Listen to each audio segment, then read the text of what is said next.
dans les 48 heures qui viennent de passer, je vous informe que l'Iran a signé avec la République populaire de Chine et avec la Fédération de Russie un accord élargi de coopération économique, industrielle, technologique et de défense mutuelle. Accord qui permet aux armées de la République populaire de Chine et de la Fédération de Russie de participer à la défense de l'espace aérien de la République d'Iran contre toute intrusion de forces ennemies. Mais, puisque c'est moi qui le dis, vous pourriez dire que je le traduis avec la passion d'un défenseur de l'émancipation du Sud global. Je vais donner la parole à un journaliste attitré, occidental, grand soutien de la coalition otanienne. Il s'appelle Christian Mallard.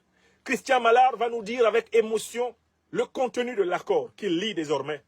3 grandes puissances du monde multipolaire, du grand Sud global, à savoir l'Iran, la Fédération de Russie et la République populaire de Chine. Cet accord a à peine 48 heures. Monsieur Mallard, qu'est-ce qui s'est passé? L'Iran, justement, avec Christian Mallard, notre consultant diplomatique. Christian, bonsoir. Vous allez nous révéler le contenu d'un accord stratégique très important que l'Iran vient de signer pour très longtemps d'ailleurs avec la Chine et auquel la Russie est également associée. Ali Khamenei et les gardiens de la révolution ont donné leur accord pour une totale coopération militaire, aérienne et navale entre l'Iran, la Chine et la Russie, qui aura ainsi un rôle crucial.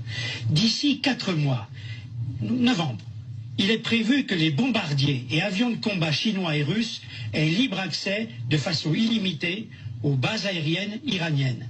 Les vaisseaux militaires chinois et russes pourront utiliser aussi des facilités portuaires iraniennes de Shahabar, Bandar Abbas et Bandar Bushehr. Tous ces déploiements aériens et portuaires seront dotés de matériel électronique sophistiqué visant à neutraliser les nœuds de commande et de communication de l'OTAN. Les Iraniens recevront aussi le célèbre système de défense antimissile S-400 russe dont vient de se doter la Turquie. Astaghfirullah. Ça, c'est un journaliste qui vient de parler. Alors, c'est l'élément que je viens de vous faire écouter m'intéresse pour 3 raisons. Première raison, dans cet élément, il y a des informations clés. L'Iran a compris l'erreur qui a facilité la dernière agression américaine contre lui. L'Iran a décidé de la réparer.